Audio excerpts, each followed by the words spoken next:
everybody! As our summertime pandemic goes on, I've been advised by my friend to share my talent with the YouTube world. After thoroughly racking my brain for any hobbies that I'm skilled at, crocheting popped up. Crocheting, or how I explain to people, knitting with a hook, is not only a way to relax from daily problems and efficiently take up time, but also it can produce absolutely stunning and gorgeous creations. In these videos, I plan to teach crochet starting from its foundations. Without further ado, here we go! Keep in mind that I crochet for fun and as a hobby, hence I often ignore many specifics such as the yarn thickness unless I'm doing something specific. Thus, if you want more detail, you can always search online for a greater depth in these matters. First of all, you can't start if you don't have a yarn and a hook. In terms of holding the hook, you can either hold it like a pencil or a knife or any other way that's comfortable for you. I prefer a knife grip, but as said earlier, it's all up to you. You can't even call this a stitch, however it is the starting point from which further stitches can be knitted. First, put over the yarn over the index finger and the thumb. Hold the yarn with the rest of the fingers. If you turn your hand palm up, you'll see there are two strings. Let's call the higher one string A and the lower one string B. Leave the hook under string A and then grab string B. An X should form. Next, turn your hand. You can see we have two strings and a loop. Grab the first string and pull it through the loop. Release the string and tighten the knot. To finish off, pull the yarn through the two loops on the hook. The knot is finished. Making the knot for me personally was the hardest thing in crochet.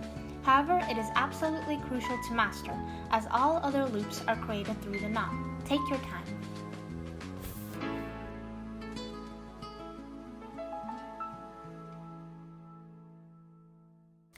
Once you have your slip knot and pulled through the two loops, you'll end up with one loop on the hook. Grab the yarn with the hook and pull it through the loop. A chain stitch has been completed. Now all you need to do is repeat the process.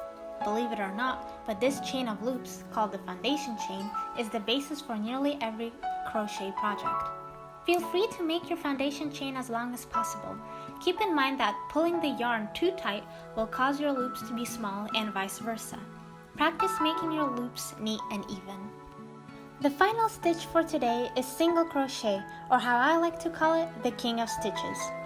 First, make a foundation chain of 10 loops. 2, 3, 4, 5, 6, 7, 8, 9, 10. Turn the chain to the side, skip the first chain, and insert the hook into the following chain. Grab the yarn and pull it through the loop.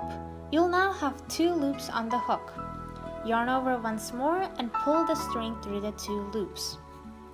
First single crochet is done. Let's try the next one. Insert the hook into the chain, pull the yarn through. You now have two loops. Yarn over and pull through once more. Repeat the process, inserting, pulling over through the two loops until you reach the end of the foundation chain.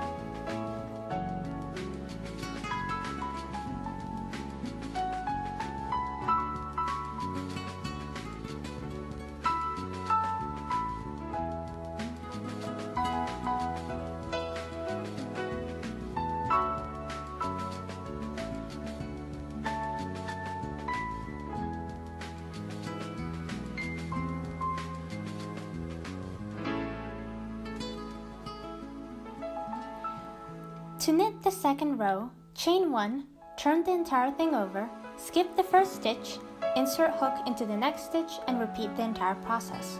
At the end of each round, don't forget to chain 1 and skip the next stitch. This ensures that the sides are nice and straight, the chain loop acting as a replacement for the single crochet.